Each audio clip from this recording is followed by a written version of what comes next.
Welcome to Talking with Tech. My name is Chris Bouguet, and I'm here with Rachel Madel. How's it going, Rachel? It's going great, Chris. You know I love recording. I love talking with Tech Days. Rachel, I have to say, I know you're in Pennsylvania right now, but you're looking tan. It's looking... Thank you, Chris. You're not in California, and you've got the tan going on. You know, I've been spending a lot of time outside. I have this beautiful patio that I've just been enjoying. And yeah, I mean, it's full-fledged summer now. So I've been out and about and getting my tan on. Yeah, I'm working on it. The light here in the closet is not great. I look like this green, pale lizard monster sort of thing here. But we are actually watching the neighbor's pool. The neighbors went away, and so they said, hey, you seem like responsible neighbors. We fooled them. And then we've been going over there and spending some time in the pool. So I'm hoping to catch up with your tan here in a little bit. Of course, safely. I put a lot of sunscreen on. Lots of SPF. I've also been seeing some really cool low-tech AAC in the poolside.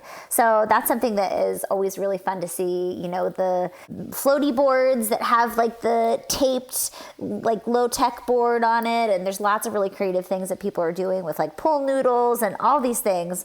You know, because kids need to communicate when they're swimming. So I'm loving all of the awesome ideas I'm seeing on social media. If you've seen something like that, or if you created something like that, please share it on the Facebook group over at facebook.com/talkingwithtech. Let us know what you're using, what kind of solutions people need to learn from them. Yeah, I know. It's really cool how we can kind of crowdsource these types of things. So you got a tan, and I'm working on getting a tan, but you know what gets in the way sometimes? What? Clouds. Clouds get in the way. And in fact, not just real clouds that block the sun, but sometimes you're inside participating in a conference like AAC in the cloud. And I know you and I both participated in that, like you said, separately. We have done that separately. But tell us about your presentation. What was it? What did you do? Tell us all about it. I was really excited because I actually presented with Lauren Enders, which her and I have been trying to coordinate a presentation for a long time now. I feel like we're kindred spirits in AAC and finding really fun and engaging tools to help facilitate communication. So anyway, finally got to present with her. It was awesome. We talked about engaging tools for virtual learning. So we just uncovered a lot of really cool things while I was preparing for this presentation. I found out some really cool stuff about 360 video, virtual field trips. I also found really cool stuff with Google Earth. So if you haven't checked out if you didn't check out my presentation with Lauren, you still can. That's the beautiful thing about AAC in the cloud is you're able to watch after the fact, and it's completely free. So definitely check it out because I'm really excited about these virtual field trips that I'm going to make all of my kids go on with me because now I have a whole playlist of videos for virtual field trips. And it was something that I was kind of doing a little bit already, but I feel like I curated a playlist and I'm really excited to share it with everyone. So what's just one video on that playlist that kind of stands out? If I was going to go on this virtual field trip with you, where would we be going? We would be deep diving with great white sharks, Chris. That's what we've been doing. It's so awesome. There's a really cool National Geographic ones where, and let me just explain, 360 video, you hit play on YouTube and you have to have an updated computer. That's part of it. I was on my mom's old computer and I was like, why is this not working? I was like, oh, it's too old. So you have to have an updated computer, but 360 video, you hit play and you're able to scroll and look around 360. You can do a 360 circle. So it's really, really cool and engaging. Instead of just hitting play and watching a video, you're able to look around, you're able to talk about what you see. So I like the great white shark one because, who doesn't get excited about seeing sharks up close and personal? I feel like it's almost Shark Week though. Doesn't that happen in the summer? It does, totally. Perfect. Yeah, I've played with 360 video before. We've dabbled with it a little bit for making transition videos. So imagine a student is transitioning from 5th grade to 6th grade, and they're moving from building to the next building. Well, what we do typically for most students is you do a little field trip. All the 5th graders go and they walk around the middle school and they get this tour, and it's this one shot at learning about that environment. But what if you did a 360 video of the school and shared it with that student who might need to see it multiple times? That way they could go and have that live experience, but then they could go back and watch it and be prepared for it. So there's one thing of doing go and do these amazing experiences like swimming with great white sharks that most people will not get to do. And then there's like the day-to-day routine of like making your own that could be really practical for people. Yeah, and kind of similarly, there's a section of Google Earth that is meant for online learning for kids. And so that was what I was super excited to kind of stumble upon. I was like, oh, like Google Earth, this feels like a good idea. And then I just started exploring and found all these really cool games, and really good for older students, actually. I feel like it's hard sometimes to find activities that are engaging for older students who are using AAC. And I shared this in the presentation, this specific portion of Google Earth is really great. You can work on literacy skills, you can read, and then it transports you, after you answer a question, it transports you to a specific area of the world. And like you said, you're able to kind of look around the same way you're able to do on Google Earth. So anyway, it's just a really cool way to engage students. And like, it's nice because it's almost like you're able to scan a video to find things, and talk about what you see and describe things that you see. And it's really fun for kids because they don't know what to expect if they've never seen the video. Even if I've actually repeated some of the videos with kids, and like there's this anticipation and this surprise element, like, oh my gosh, like there's the shark. And so it's like really fun for kids to experience. Did you get a chance to participate in any of the other sessions at AAC in the cloud? Because there were tons of good ones. I know that I was like, I got to go back and watch this one and this one. But did you able to get to do any live? So I got to see you live, Chris, just for a little bit. So you kicked off the conference. You were like one of the first presenters, weren't you? It's true. It's true. I was one of the first sessions to go. Yeah, it was all about coding and robots, stuff we've talked on this podcast before. I mean, in fact, I put some of the links to the episodes right there in the presentation. But what was a little bit different about this one is that I tried to make it as interactive as possible. So I did a little demo of what block coding looks like and talked about some of the tools a little bit. But then I had different interactive elements. So the idea was that you could go and, well, the first thing is that a lot of people don't know that they have computer science standards in their neck of the woods. Like you might know about literacy standards, about your science standards for your school, but most states and really places beyond states, provinces, territories, wherever you are in the world, might have their own set of computer science standards. And so that was really eye-opening. And at least that's what the feedback I got from people is that, we took just a few minutes, go find what the computer science standard, like Google that, right? Find it. And then we put it into a spreadsheet so that we could have like a long list of what those computer science standards are across the world, So that was part of it. And then at the end, I had people come up with a goal, essentially pick a core vocabulary word, and then what would you do now that you know a little bit more about robots and block coding? What kind of experience would you design? So there's a Google form that you would fill out to kind of answer some questions about the design element of the experience you're trying to put together for students. And again, then that feeds a spreadsheet that anyone could go, you could look up the word stop and you could say, okay, what computer science standards can I use? What activity did this person design? And it would essentially generate a crowdsourced resource for people so they don't have to always come up with the new experience themselves, I love that, Chris. You, of course, did some crowdsourcing, which I feel like you're really good at, and everybody really appreciates because no one wants to reinvent things. We want to, be able to plan sessions, and I love that idea of, bringing it together and also in real time, right? Like that's so cool that you had people engaging. Unfortunately, I wasn't able to catch your whole session because I had to see kids. I had to see kids all day yesterday. So it was like quite hectic because I was like, okay, like I need to bump this session a little bit early so that I can hop off and present at AAC in the cloud. And then I have to hop back off and then I have to see more kids. So it was, quite a stressful day. But it sounds like your presentation was really great. And I'm excited to check the rest of it out because we talk a lot about coding. I know a lot about it from you, but I still haven't really played around with it. I'm still feeling a little daunted. So I need to watch your presentation and then I'm sure I'll come back out of it feeling a little more tech savvy, if you will, with coding. Well, there's so many other presentations I got to go back and see. I mean, there's hours and hours worth of content there. It's a very real problem now that there's almost too much professional development out there and that I can't even decide what I want to see and what I want to spend time on. I mean, just AAC in the cloud this year alone, let alone the previous years they've done it, and that's still all good content. I did sit in on Alyssa Wern. I'll give a shout out to her real quick. Her presentation on related services. So that was really good. Of course, I went to yours and Lauren's. So definitely good ones to check out. But there's so many more. I saw Amanda Hartman was there presenting, and she always does good stuff. On Facebook, I see her videos, and I'm like, oh. And of course, I've met her at conferences, and I was like, I got to check what her presentation out. And there's just so many more. There was some stuff that I hadn't heard of before. So those are probably going to be the first things on my list to go check out.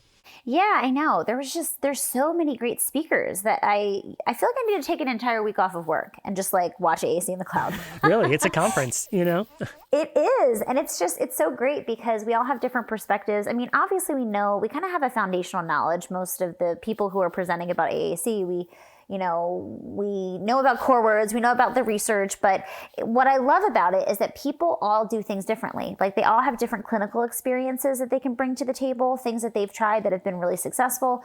And so I feel like it's that where I'm listening to a presentation, I think, wow, like I never would have thought to do that. What a great idea. All right, so Rachel, let's talk about, what should we talk about today? How about the interview with Erik Raj? What is going on with Erik? Oh my gosh. Let me just say, I love Erik Raj. Him and I feel like could talk forever. We are just like, I feel like we connect every time we talk when we see each other at conferences. He was on one of the mini episodes that we had from Asha, and I was like, okay, this was so great. You have to come on for a full episode. So that's what you're about to hear. Erik was so nice to come on to our podcast and share all of his tech tools, which is really exciting because Chris, how much I geek out on tools that can be used for communication. He actually specializes in fluency, so he's not necessarily doing AAC work, but he has really great ideas and tools that he's sharing with us, which I'm really excited. And there's also a bonus episode on our Patreon of his absolute favorite tools and hacks. So if you haven't joined our Patreon, go to patreon.com/talkingwithtech. We would love to have you support this podcast. If you're an avid listener of this podcast and you love it, you can show us how much you love it by joining our Patreon. And that's where we post extra content and ideas and videos, and lots of things are going off in the Patreon, including Erik Raj's bonus episode. So without further ado, let's listen to Rachel's interview with Erik Raj.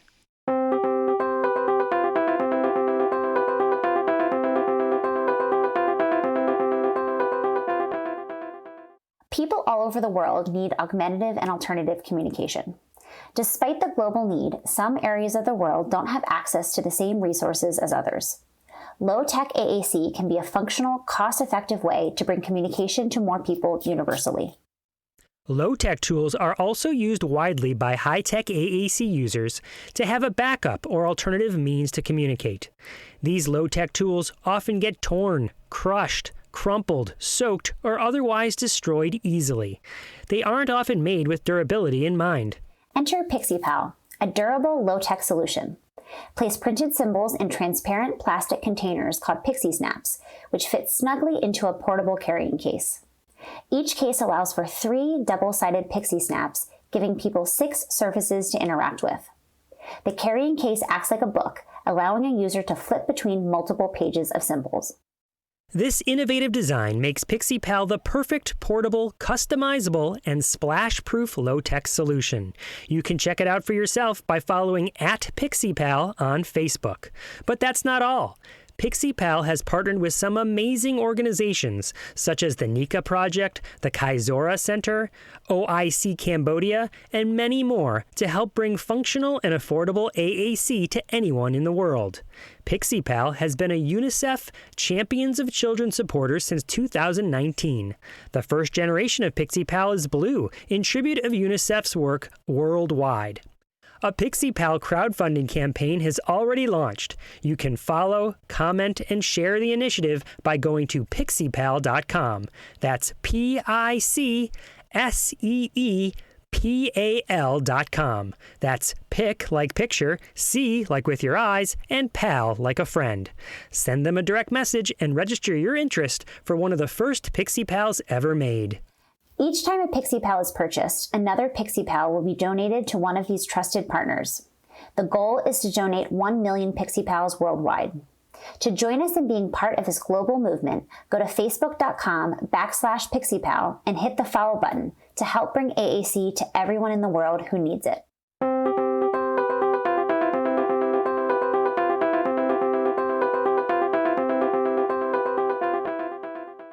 Welcome to Talking with Tech. I'm your host, Rachel Meadle, joined today by Erik Raj. Hey, Erik, how are you? I'm doing wonderful. How's it going with you? I am so excited. So before we got on air, I was telling Erik that I've had numerous people come up to me after we heard you from ASHA. You were at ASHA this year, and I was so lucky to have you stop by our booth and grab you for a second for a quick recording. So many people were like, that guy Erik, he was so great. And so I was like, thank goodness, let's give the people more of what they want. They want more Erik Raj. Well, I'm pumped. I can't wait to chat with you. It's always a blast having conversations with you. So let's just start off by, explaining a little bit about yourself and what you do. Sure. So as you said, my name is Erik Raj. Erik with a K. My mom had to be a little bit fancy. None of this Erik with the C stuff, I'm a speech language pathologist, and I live and work in New Jersey. And I am a private practitioner where I have the opportunity to work together with children and young people who stutter. That's something that really resonates with me. And I am also a professor at Monmouth University, which is a school right on the Jersey Shore in West Long Branch, New Jersey. And at that university, I get the cool opportunity to explore and research different bits of technology. And I get to really hone in on stuttering in ways that really make my clinicians' hearts sing, because as clinicians, we have questions, right? And as clinicians, we understand the power of evidence-based practice. So I get a chance to really live it in a way that is super fun, and it makes me just so jazzed to wake up every single morning. Well, and I think that that's something that I know about you is that you're really into technology, which is why I was like, we have a podcast dedicated to technology. We have to have Erik Raj on. And I know you speak to this subject a lot when you're giving presentations. So let's dive into some of the tools and the technology that you're using that you're finding really useful in your practice. Absolutely. So I enjoy the iPad in a very real way. And you and I, we understand the iPad in that it's not necessarily the iPad per se, it's the stuff that lives inside the iPad, right? So it's that software piece that gets me just so jazzed. So different apps allow for us to really, I think, connect with children in such beautiful ways. So I know apps are very broad. There are many different genres and categories of apps out there, but I can say that all apps have some instance of benefits to children. It's all about how you use it. So as the practitioner, you kind of set the stage as to how you want to interact with that app. One of my favorite genres of apps currently are apps that are defined as photo manipulating apps. I love the idea of using the camera that's associated with the iPad and then tweaking the picture that you take with the camera in a way that usually generates a load of laughter, a load of just smiles, and just mind-blowing. Because sometimes children, they can tweak the picture so that their face looks a different color, right? Or their hair is a whole different style. Or maybe they have a big stretched out smiley face. And those open-ended experiences can really be so nicely woven into our goals and objectives. So I'm really doubling down on understanding these types of photo manipulating apps and how they can generate a load of smiles, because if you got a load of smiles, then you have a load of open doors that could really usher in so much great conversation. Absolutely. And I'm a big fan of using those types of tools in my practice. I feel like anything that gets a kid laughing, we now have like you said, a door open to communication. And it's just, it's something that kids get really excited about too. I feel like there's something to be said for when a child, you know, maybe even isn't expecting it, but then sees their face pop up on a screen and like funny things are happening to it, right? Like you can add a hat, you can add some cool glasses, and there's lots of different opportunities to talk about those things and have kids help you, you know, in creating something, a funny picture of you or a funny picture of them. I feel like is such a great way to just build rapport, but also you can simultaneously be working on goals. And I love how you mentioned, Rachel, this part. You said something like, have the child help you create something. And that's what I'm all about. Like this idea of apps, right? Sometimes people view it as this one sided experience.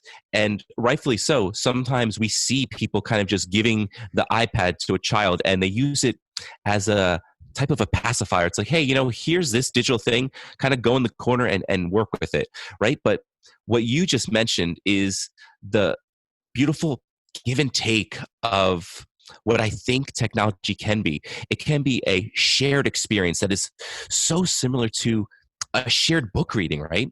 So when we sit together with a child, let's say this child is, I don't know, 6 years old, right? There's something very special that happens when we have a shared book and we're actively turning the pages together. We're talking about the thing that we see. We're going off on tangents, but they're not necessarily tangents because they're still kind of related to the pictures or the words that are in front of us. I think that we can do the same thing with technology. So we can create different pictures. We can speak to those pictures in the same way that we speak to the shared book in front of us. So instead of saying, tell me about this character in the book, you could say, you just created a really unique character in this picture that you manipulated. Tell me, what would the story be like if this were the beginning of a story and you just created this picture? So it brings them in this wonderful narrative experience where they could really start a wonderful story. There could be a beginning, a middle, and an end, and everything in between are opportunities for us as the clinician to hone in on those specific goals and objectives that is just so prevalent to the overall experience that we want to kind of infuse. And another thing that I oftentimes will do is I'll use specific apps to create characters, like you said, and then I'll screenshot it. And there's an app called My Story. I think it's like a couple dollars. It's not very expensive, but you can import photos and there's stickers and there's all these different ways there's background. So there's a castle, there's like outer space, there's underwater. And so you can really start building that story that you're talking about. And there's a record function, so you can have a child record the story after they've either written it or they can do it verbally if they're working on formulating sentences. But I think it's so cool when you can personalize these types of things. You know, it's not just like, let's make a story. It's like, be a part of the entire process, right? Like we're creating the actual character. Sometimes kids want to be in the story themselves. And so it's so cool that we can just snap a photo, manipulate it, and all of a sudden we have a character to a story that a child's about to create. Totally. As SLPs, as caring educators that work with children, we always hear that word individualized, whether it's individualized education plan, whether it's more of a broad individualized educational experience. And what we're speaking about right now is we're taking the opportunity of putting the child actually in the creation. And that's something very powerful, I think, for a child to be able to see themselves in some sort of learning opportunity in an attempt to get them to use their words or to kind of think in certain ways. And I love how you mentioned the fact that there's recording instances. So to get our children to be able to see themselves, but also to be able to hear themselves, because the voice is it's a beautiful sound. And I really want all of my clients to recognize that their voice is powerful. And not only can they create a wonderful story that they helped sculpt, but they can also speak about that story in a way that you and I as a clinician, or excuse me, the client and I can hear in that moment, but then maybe we can email it to mom. And then maybe mom could perhaps share that with other pieces of other individuals within the family units. And that maybe allows there to be some beautiful carryover where the stuff that we're doing in our speech room could somehow start to exist outside of the speech room. And all the while, they're able to hear themselves in that creation, and then that triggers even more conversations. So it's a beautiful tidal wave of auditory goodness. Yeah, and I often, oftentimes, I will absolutely share these stories because kids are typically very proud. I've also had situations though where kids are a little nervous and they don't even, maybe they don't want to hear it, right? They don't want to listen back, or they start listening and they made a mistake. And I feel like even that opens up a conversation about, just talking about our feelings, talking about how, sometimes we make mistakes when we're speaking, and that's okay. And so I think that even that is a really great conversation starter. If a child doesn't want to share the story, we can kind of start talking about why. And with a lot of the clients that I've worked with, we can work our way up to feeling confident enough to share that story with parents, with teachers. But I always have that conversation with kids to say, I want to share this with your mom and dad. Would that be okay? And that conversation in and of itself, I think, is an important one to have too. Oh, that's beautiful. It's really empowering that you're asking them that question and they can really see that they are a part of the process. And when I think about videos, I think it's important for us to recognize the data that essentially a video can be. So this very open-ended idea that we're speaking about right now, the child uses some sort of app to create a picture and then the picture's talking in some capacity. I want future clinicians to recognize that they can consider doing something like that in September, right? And then they do therapy and then maybe revisit that same thing again in December. And then they do speech therapy and then try to do that same thing with some variations again in February. And that's something we can bring to an IEP meeting to say, you know what? Check this out. Let's listen to this. And this is from September. And then compare, contrast it with a few months later. Let's hear the February version. And let's see, is there any type of growth? What do we notice? And I think it's important for us to realize the real data that some of these end products can give us. So on the surface, it looks like, oh, it's just this activity that is generating smiles. But oof, no, it is so much more important than that. It's giving us real long-term longitudinal type things that we could point to throughout the journey of our therapy. I completely agree. I actually was just going back and I was cleaning up. I use Loom. I don't know if you're familiar with Loom, but it's a video recording tool that you can use on your computer. And I was going through and trying to organize it because it's a mess in there. I'm like looming, a couple times a week for sure. And a lot of times I'll loom these clips and I'll password protect them and send them to families. But I was looking through and I happened to stumble upon some that I took last year. And I was listening to some of these stories that, we were working on, and just to see the amount of progress that we've made is just so cool. And I actually, it's so funny you shared this because I actually sent one to the mom. I'm like, look where we were this time last year. And so it's so cool to see, the evolution that happens. Oftentimes we're so close to the situation and to the child that we're working with that even we don't see how much progress has been made, in specific intervals of time. Totally. So I've been thinking a lot about this idea. So screen time is a very hot debate. People love talking about it, right? So the way that I think about screen time is kind of set up in a way where there's kind of two categories, if you will. So there's the active screen time and there's the passive screen time.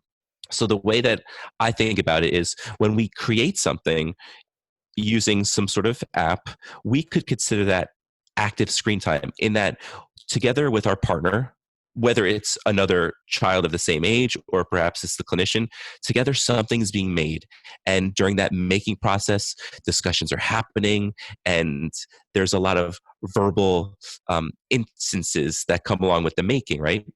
So I feel like that's very powerful. And sometimes people forget about that side of the digital coin, if you will, because the other side of the digital coin, I suppose, might be the passive screen time. And what that might look like is when you're kind of just looking at the screen and you're just consuming something, whether it's a YouTube video or whether it's some sort of game where there's not necessarily as much instances for verbalizations. And it's interesting how something can start off at the surface and it looks like it's passive, but then we as clinicians, we can help to evolve it into something that's more active. So this idea of sharing a YouTube video. So it's not uncommon for my clients and I to maybe watch a 2-minute long YouTube video. After getting to know our clients, we really understand their likes and their dislikes. So right now, a lot of my clients enjoy these types of like slime videos where they're making video or they're making slime with certain types of ingredients, with certain types of like sparkles and different colors. So that whole genre on YouTube, the do-it-yourself craft creation genre, that's a cool experience where as clinicians, we could essentially sit down with our clients and we could be silent for a couple minutes, allow them to watch it, but then there's power in the pause button. So we pause the video and then we simply allow there to be space. And we might say something like, so what do you think of that? And maybe that opens up the dialogue, or maybe you could just do some auditory recall, auditory comprehension. What were those last 2 steps? I forgot. Do you remember what the steps were to make that slime? So things can be passive, but they don't necessarily have to be passive because as clinicians, we can add an active spin to it. So we're not necessarily creating something in that moment, but maybe through that power of the pause, we're creating great conversations. And then we could take it beyond the digital landscape. And then maybe we could get our hands dirty and actually physically create the slime. So it starts off digital, but then it goes to physical. And I think physical and digital can exist in the same speech therapy session. Completely agree. Yeah, that's something that I definitely coach clinicians on and teachers and parents is that we can have both, right? We can. And an example that I give is there's an app called Peppy Bath, which I've actually mentioned on the podcast already because it's like one of my favorites. But it's Peppy and she's dirty and she needs to like brush her teeth, take a shower. She even sits on the toilet. She can do all the things.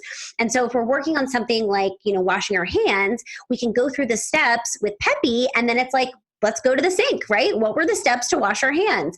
And so it's like, it doesn't have to be this either or. We can, the iPad is easy to move around. We can, have it and then we can put it behind our back and we can focus on something in, the environment that we're in. But I think it's a great point that you mentioned that it doesn't have to be a passive experience. It can be passive for a portion, but then we can, quickly shift to opening conversations about it. Another trick that I use too is just hitting the mute button because you can watch a video, and especially if there's lots of actions going on, facial expressions. I love using animated shorts for that specific reason. But you can watch what's happening and you can create the dialogue. You can create the story that you see, is another strategy that I give clinicians because I think it's so easy to engage students in something like that and have all these opportunities that are really language rich. That's a genius idea to mute the audio. Think about our children that are trying to find their voice, if you will. And I can imagine that some students might get a real kick out of trying to adopt some of those movie trailer voice aspects, right? So they don't adopt it in their real world, but certainly in the speech therapy world, in the speech therapy room for that moment, we can play with our voices in very legitimate ways. So perhaps an idea that just off the fly, I'm thinking maybe I could find a movie that my student enjoys. We could find the trailer. And when we think about movies and such, we need to make sure it's appropriate, obviously. So yes, first and foremost, let's make sure they're all appropriate and G-rated. Right. So we find the movie trailer that is appropriate, and then we pause it, like you so brilliantly said, and then we could try to play with our voice to adopt a unique type of voice that maybe sounds like a movie trailer. And then we could just have conversations about what does that sound like. There's instances of volume that come into play. So really what we're doing is we're playing with prosody and thinking about the emotion that goes along into certain sentences and overall expressive communication. So that's a really cool way to use therapy in a digital way that then can, who knows, perhaps give them some sort of idea that in the future they could be involved in some capacity in like the movie industry. I mean, you never know what seeds we're planting in the minds of our students. It feels perfect because I'm in LA. So, I mean, that could be an actual reality for the kids that I work with. They're so close. Yes. We're so close to Hollywood. That's right. I love it. I love it. I love this idea of a movie trailer. So, Erik, what would you say? Oftentimes, a lot of our audience, they work a lot with augmentative alternative communication, and we have kids that have severely limited motivation or interest, it seems. So, what would you say, to someone who says, "Oh, they're not motivated by anything"? What would your response be, or how would you troubleshoot a situation like that? Sure, sure. So I think one of the most important things for us to do is to try to gain data from more than one source. So sometimes if we do touch base with someone such as the teacher, that teacher might say, "Oh, you know what? They're just not motivated by anything."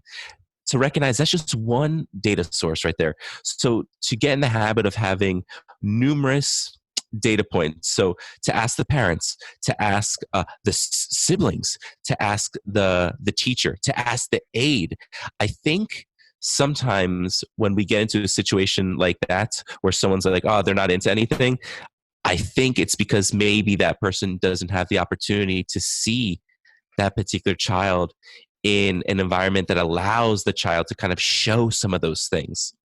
So if you come across someone like that, you can politely say, "Okay, thank you for sharing that with me." And then that's your opportunity to do a bit of detective work and find out other individuals that you could kind of tap into.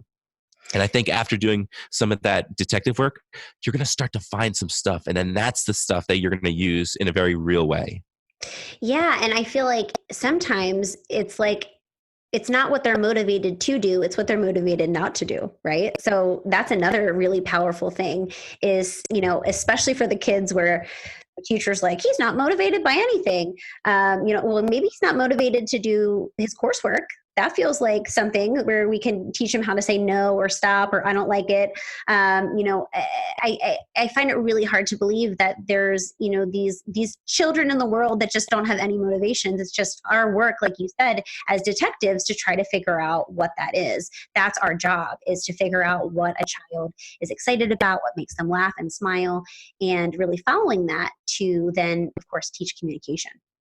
Mm. That's so true. So yeah, don't be afraid to find the things that they don't like, because that might very well open up massive amounts of conversation. So if the child doesn't like a particular food, well, then that could be a starting point. And then you could create so many digital experiences where they get the opportunity to say, "Broccoli, no thank you. Broccoli, bleh," so on and so forth, right? Exactly. Yeah. Well, we were talking about, I forget exactly what we were talking about, but I thought to myself, oh, like, exactly. It's so fun to also teach other pragmatic functions besides just, asking for what we want or answering questions, and teaching kids how to comment. And I feel like when you manipulate photos, it so easily lends itself to like, "Ew, that's gross," or, "That's cool." Or I have this other little girl that I'm working with right now, and now everything is cute. So she'll say like, "That's cute" on her device, which is so cute.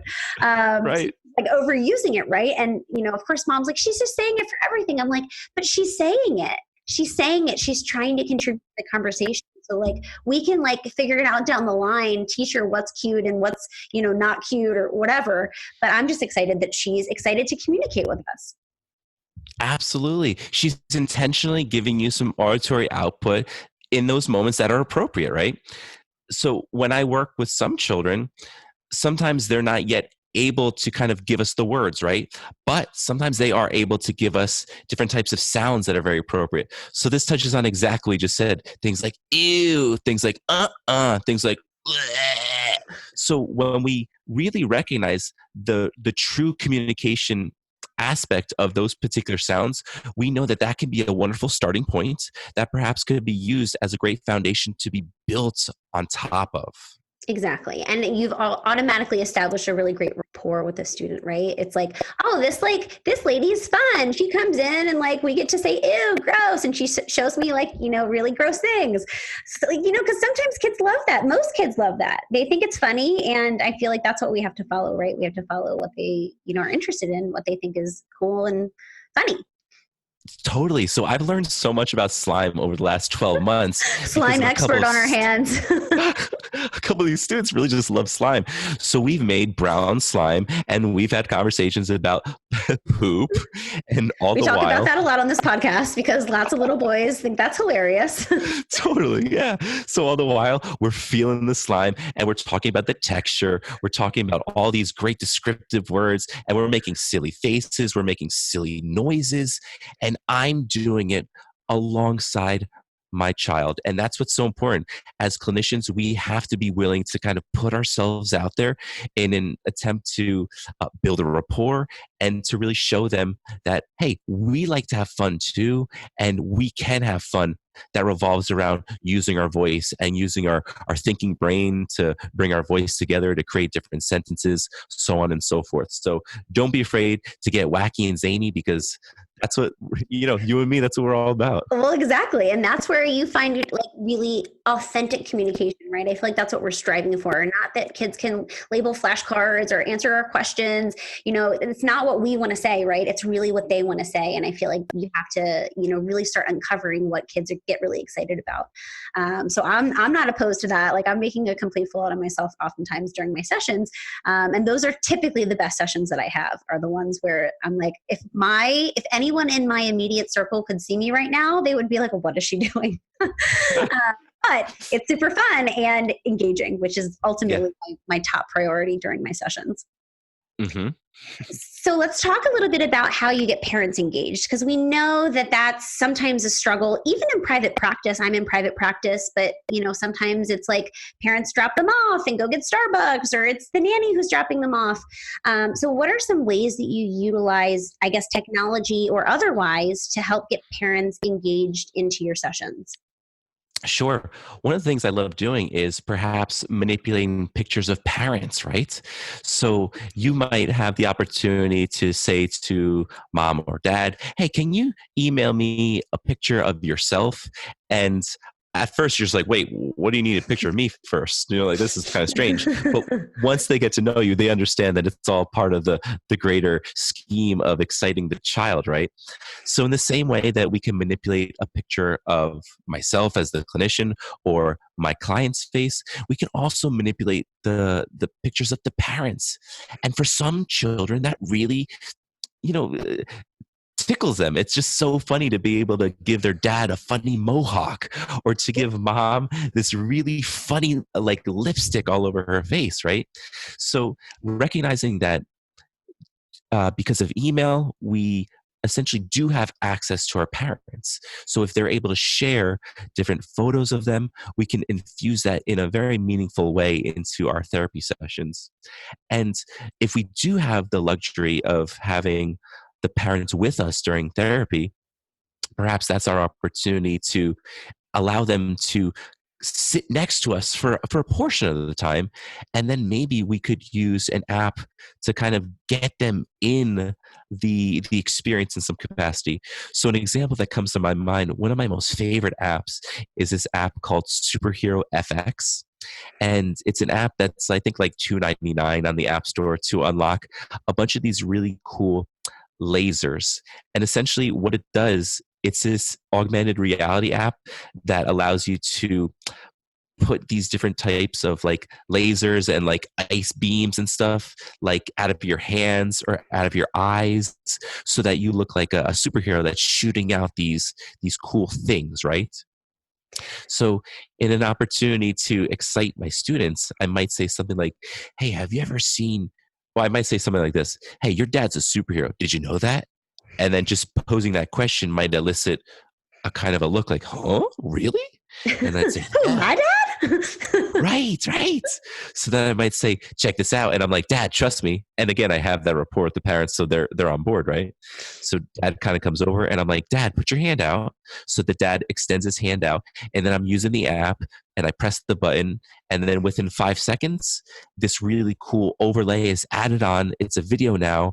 And then the child's able to press play and they can see the video of dad's hand out, and then zoom, and then like there's this ice like laser beam coming out of dad's hand, and then that elicits so many great bits of conversation, and ultimately it shows that parents can be involved in some kind of meaningful way that allows for a child to get really motivated. So for that child that loves Avengers and all these other Marvel type experiences. That superhero FX app that's on the App Store for iPads and iPhones. That can be something that really gets parents involved in a really cool way. And also, what you just did in that scenario is you also modeled to a parent what they can do at home to elicit a similar response, right? It's like, now we can do that to mom when we get home, and we can do it to the brother, and we can do it, when we're taking our therapy out of a therapy room, and hopefully it's translating to more practice and more conversations and communication happening at home when we're not there, which is ultimately our number one goal, right? Is that these things are happening outside of our therapy room. Yeah, that modeling is so key, because it's one thing for us to perhaps write an email and say, hey, this is what we did. Here's what you can consider doing at home. But it's a whole other thing if they can physically see something. So I think that in addition to the clinical work that we do, where it's one-on-one with the child, we have to also think bigger and recognize how we're training our parents to be mini SLPs, if you will, so that they could continue the work in the home setting. So yeah, you're so right. That generalization really allows it. That generalization really happens when we show and when we model. Absolutely. So Erik, you've created 25 mobile apps. That, like, when you wrote that in your bio, I was like, what? So tell us about your apps. How did you get into app development? And let's talk about some of them. I don't know if we have time to talk about all 25, but maybe you can give us the highlights reel. Sure. So I was lucky in the sense that I was an early adopter of computers, I think. And it wasn't me like, oh, wow, I'm so forward thinking. It was more so my environment. So I have an older brother, which always helps. My older brother got me into a lot of really cool music that I probably wouldn't have been into. And he also got me into computers. So from a very young age, I was kind of exposed to computers. And this is well before computers were as prevalent, right? So I'm talking about like 1994, where you were super lucky if you had like AOL, right? And it was dial-up. Yeah, and you had like super... a floppy disk. Remember floppy disks? Oh my gosh, the best, right? The best. So with that being said, I kind of was really interested in this idea that there's this screen and there's stuff that can happen on a screen that's not necessarily a TV screen, right? And fast forward a few years, and I was an early adopter of the iPhone and apps in general. And then when the iPad came out, I feel like it was like 2010. I could be wrong, but I got think the that's first. About right, yeah.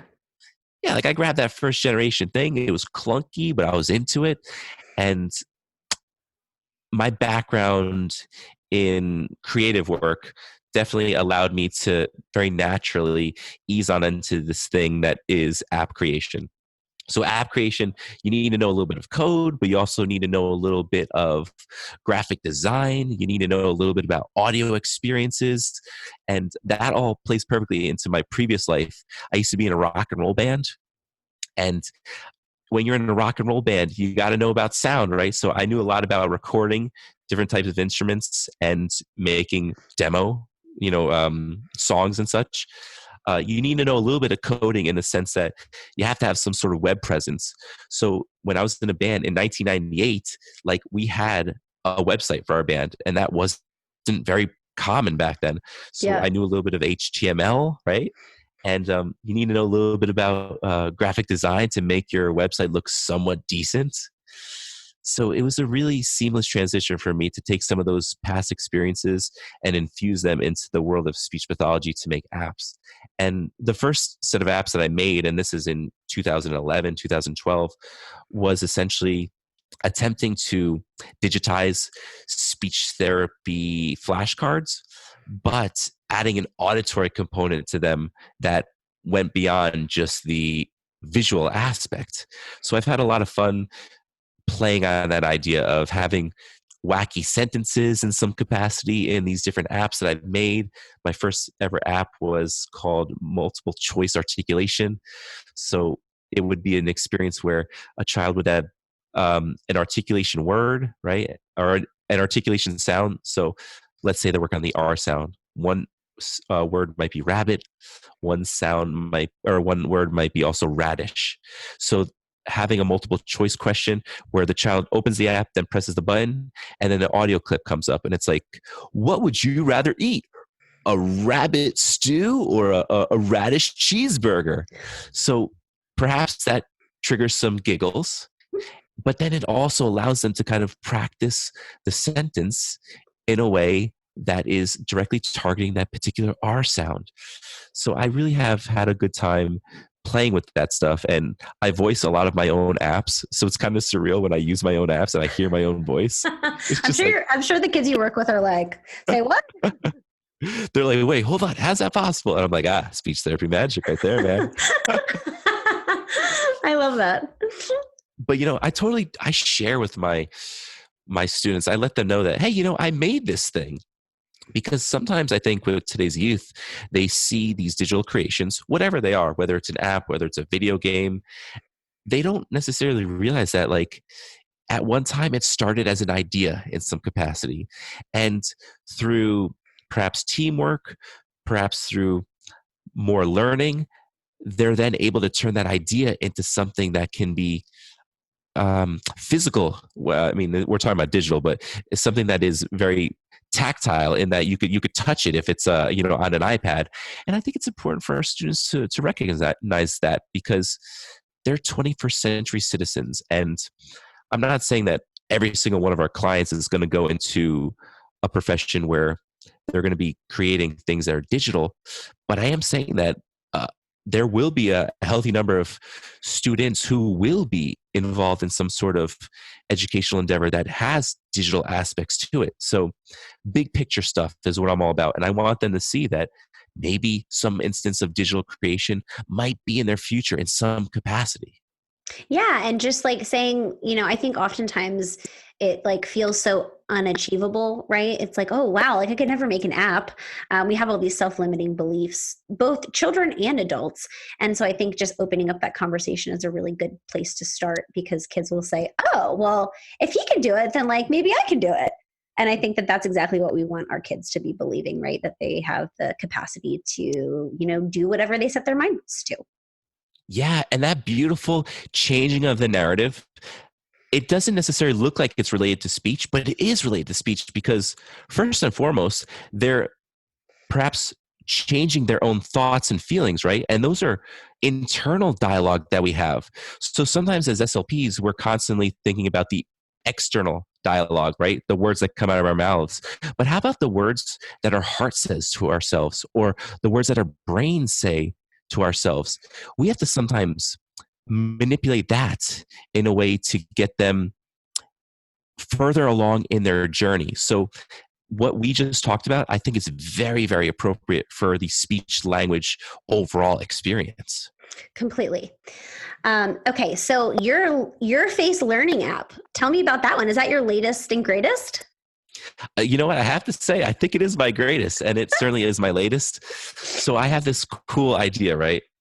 And this idea is I want to try to marry the digital with the physical. So how I did that was I created this thing called Your Face Learning. And what it does, it's an app that allows you to snap a picture of your child's face.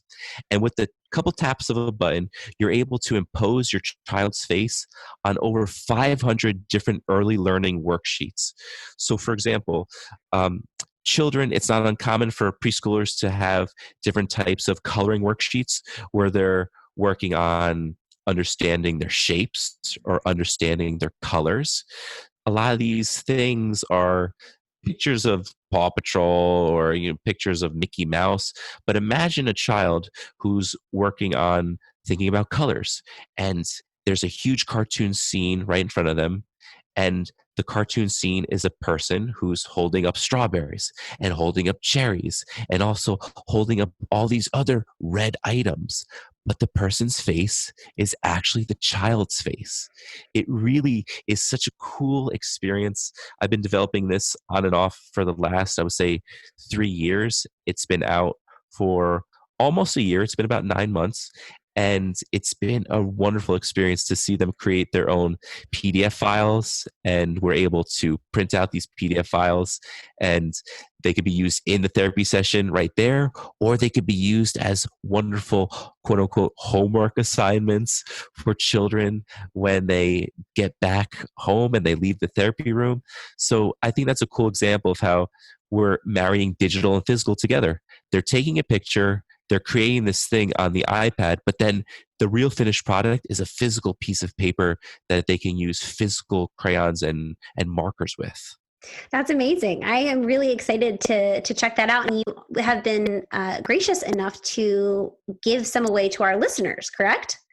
Absolutely. So if you guys haven't joined our Patreon, go to patreon.com/talkingwithtech, because that's where we're going to be giving away your face learning app. Erik, I'm so excited that you created this app. I'm also excited to check it out. We ask one question to all the people we have on the show, and that question is, if you had a billboard that every SLP could see, what would your billboard say? I would want my billboard to say one word. And that word is smile.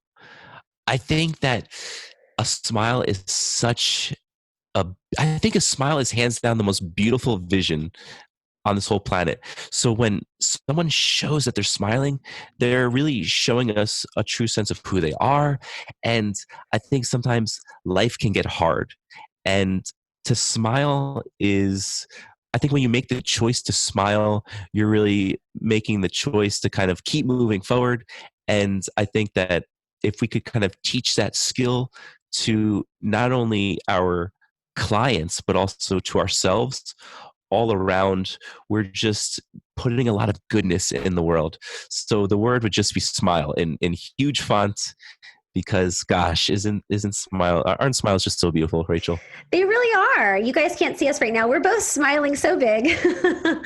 I love that billboard. And also I think it's something to remind ourselves that's what we want to try to achieve in our sessions, right? We want to try to get as many smiles and giggles as possible, because we know that we're headed in the right direction. We're headed towards opening the door to communication, which is ultimately our goal as speech language pathologists.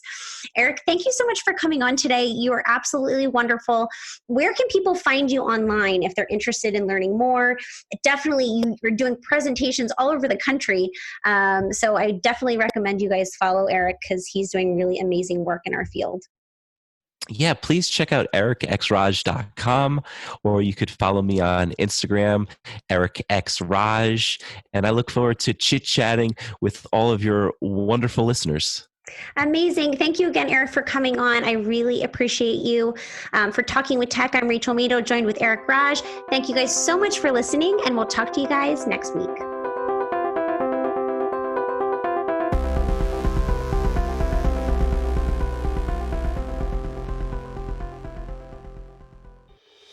Hi, I'm Mei-Ling Chan. And I'm Martin Sibley. And we are the hosts of the Exceptional Leaders Podcast, where we spotlight high-profile topics and amazing people who are changing the worldview on disability. Even though we are oceans apart, we are bringing people from all over the world together to discuss inclusion, advocacy, accessibility, and real-life journeys. So listen to the Exceptional Leaders Podcast to hear the voices and stories from amazing changemakers and be inspired to make a real difference in the world. You're listening to the Exceptional Podcast Network.